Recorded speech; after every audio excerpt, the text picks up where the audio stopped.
लौह पुरुष सरदार वल्लभ भाई पटेल की 150वीं जन्म जयंती को मनाते हुए वडोदरा महानगर पालिका की ओर से डेरी डेन के पास मौजूद सरदार वल्लभ भाई पटेल की प्रतिमा पर पुष्पांजलि अर्पित करने का कार्यक्रम आयोजित किया गया।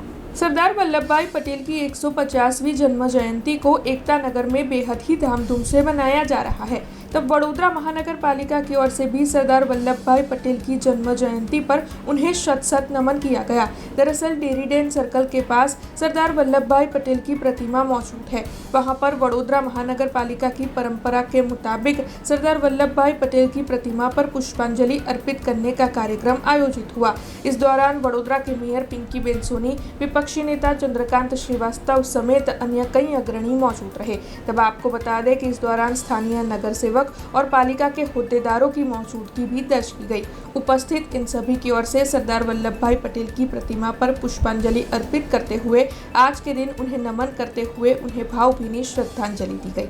आज सरदार वल्लभभाई पटेल एवी विभूति जेने आ देशने एकता ने अखंडतामां जोड़वा माटे पोतानुं जीवन समर्पित कर दीधुं।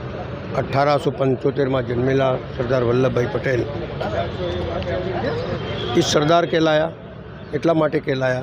લોકો જુદી જુદી વાતો કરતા હોય છે અને એક સામાન્ય પરિવારમાંથી ઊભા થવું, કરમસદમાં ભણવું, વકીલાત કરવી અને નિષ્ઠાપૂર્વક વકીલાત કરવી, બેરિસ્ટર બનવા જવું આવું અને ગાંધીજીના માર્ગદર્શન હેઠળ દેશના આંદોલનને દેશની આઝાદીના આંદોલનમાં જોડાવું એ તમામ ભૂમિકાઓ છે। પણ સૌથી મોટી વિસ્મય જે અમને વાત કરીએ એ છે कि बिना हथियार उठाए ये देश को एकता और अखंडता के डोर में बांध दिया।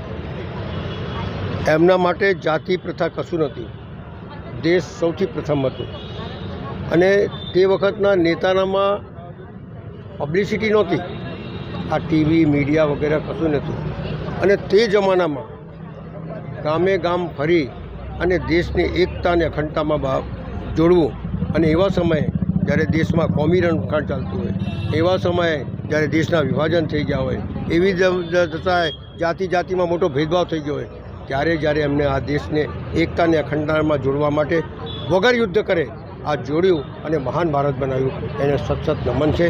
આવા નેતાઓની આજે જરૂર છે, જે નેતાઓ જાતિ પ્રથાથી દૂર રહી આ દેશને આગળ વધારવામાં પ્રયત્ન કરે। પબ્લિસિટી તો લોકો બહુ કરે છે, એક ગાયને બી ઘાસ ખવડાવે તો ફોટા લે છે, પણ એ જમાનામાં ફોટાની પ્રથા નથી, દેશને જોડવાની પ્રથા હતી અને કરી બતાડ્યું એ જ મહાનતા છે। એટલે આજે એમને નમન કરું છું। हमसे जुड़े रहने के लिए हमारे YouTube चैनल को सब्सक्राइब करें और नई वीडियो की नोटिफिकेशन के लिए बेल आइकॉन को दबाएं।